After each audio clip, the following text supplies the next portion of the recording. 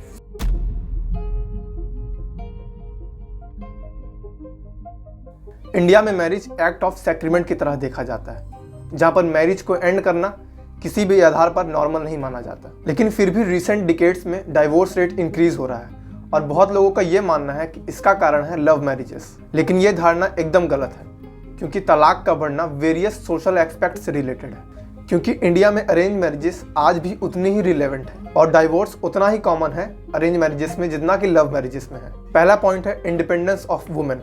महिलाओं का स्टेटस पिछले कुछ सालों से एकदम बदल चुका है, क्योंकि वो अब फाइनेंशियली, सोशली, फिजिकली और मेंटली इंडिपेंडेंट है। और अब यह एक ओल्ड मेंटालिटी हो चुकी है, जिसमें लोग कहते थे कि महिलाएं सिर्फ परिवार का पालन पोषण करने के लिए ही हैं। इसके अलावा आज भी सोसाइटी महिलाओं की प्रोग्रेस को देखकर हिचकिचाती है, और यही बात कुछ पुरुषों को अच्छी नहीं लगती, जिसकी वजह से उनके बीच क्लैशेस और डिसैटिस्फैक्शन होने लगते हैं। और ऐसे में महिलाएं उस शादी से निकल ही जाना अच्छा समझती हैं, क्योंकि वुमेन का इंडिपेंडेंस रेट इंक्रीज करना उनकी डाइवोर्स रेट इंक्रीज करने के प्रोपोर्शनल है।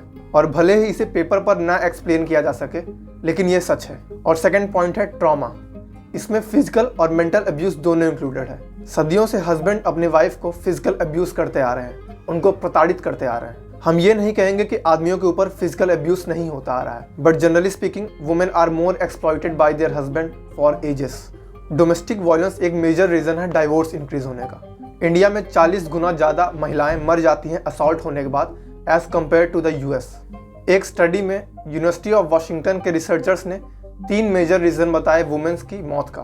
पहला था रोड एक्सीडेंट, दूसरा उनका बीमार पड़ना, और तीसरा डोमेस्टिक वायलेंस। मोहनी दसारी, जो कि यूनिवर्सिटी ऑफ वाशिंगटन में एक रिसर्चर हैं, वो बोलती हैं कि इंडियन फीमेल्स में इतनी ज़्यादा death as compare to US female ये सजेस्ट करता है कि इसमें और भी कई फैक्टर्स इंक्लूडेड हैं। जो एजुकेटेड और मॉडर्न हैं वो तो कंफर्टेबल हैं वर्किंग वुमेन से, लेकिन जब रिस्पॉन्सिबिलिटीज़ को शेयर करने की बात होती है वुमेन के साथ, तब वो अनकंफर्टेबल हो जाते हैं। और इसी वजह से वुमेन उस मैरिजेस से बाहर निकल जाना चाहती हैं जहाँ पर उनको मेंटल ट्रॉमा सहना पड़ रहा हो। तीसरा पॉइंट है सेक्सुअल प्रॉब्लम्स। और मैरिजेस में सेक्सुअल इश्यूज का बहुत ही डीप इम्पैक्ट पड़ता है। जैसा कि सेक्स हमारी लाइफ का सबसे इम्पॉर्टेंट पार्ट है, और इसी वजह से सेक्स डिसैटिस्फैक्शन कई बार फ्रस्ट्रेटिंग होता है। और स्ट्रॉन्ग सेक्सुअल रिलेशनशिप कपल्स के बीच में इमोशनल और फिजिकल कनेक्शन को डेवलप करता है। मॉडर्न लाइफ में स्ट्रेस के साथ सेक्सुअल प्रॉब्लम्स भी बढ़ती जा रही हैं, जिसको बहुत से कपल ओपन माइंडेडली डिस्कस नहीं करते, और जिसकी वजह से डाइवोर्स होने लगता है। अगला पॉइंट है relation with in laws. Nearly 68% married couple अपने फैमिलीज के साथ रहते हैं, और ये कहावत है कि भारत में शादी परिवारों के साथ होती है। जहाँ पर परिवार शादी को बनाए रखने में मदद कर सकते हैं, वहीं दूसरी ओर वो एक रूट कॉज भी है डाइवोर्स होने का। और जो सबसे कॉमन कॉज है वो है सास और बहू के बीच का रिलेशन। और जब रिलेशन टॉक्सिक हो जाते हैं तब मैरिज डिसॉल्व हो जाती है। यहाँ पर बहुत ऐसे केसेस हैं जहाँ पर लड़कियों की फैमिली की इन्वॉल्वमेंट की वजह से तलाक हो गया हो। जहाँ पर मैंने बताया कि वुमेन आजकल सोशली, फिजिकली और फाइनेंशियली स्टेबल हैं डिसीजन को लेने के लिए। लेकिन लड़के वालों की फैमिली की वजह से उनके ऊपर प्रेशर क्रिएट किया जाता है कि वो डिसीजन कैसे लें, और इसी वजह से वुमेन जब अपने आप को ओवर पावर्ड महसूस करती है तो वो उस मैरिज से बाहर हो जाना चाहती है। लेकिन यही सेम बिहेवियर मेन के लिए भी अप्लाई होता है जब वुमेन मैनिपुलेटिव बिहेवियर अप्रोच करती है, और फिर जिसका रिजल्ट होता है डाइवोर्स। और अगला पॉइंट है एडल्टरी। मैरिजेस के बाहर अफेयर काफ़ी कॉमन है, but because it is common it is not the right thing to do. पहले वुमेन्स अपने हस्बैंड्स को टॉलरेट किया करती थी उनका अफेयर होने के लिए, क्योंकि वो उन पर डिपेंडेंट थी। और इसके अलावा वुमेन्स का डाइवोर्स सोसाइटी भी एक्सेप्ट नहीं करती थी, जिसकी वजह से डाइवोर्स रेट काफ़ी कम था। लेकिन अब सॉल्यूशन क्या है जिससे डाइवोर्स ना हो? जहाँ तक मैरिटल रिलेशनशिप की बात है, अगर आपने एक बार बात करना बंद कर दी तो मैरिज का एंड होना फिक्स है। इसलिए कपल्स को कम्युनिकेशन स्किल्स को कंटिन्यू रखना चाहिए।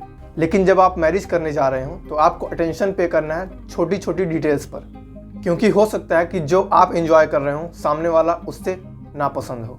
क्या डाइवोर्स रेट का इंक्रीज होना एक चिंता की बात है?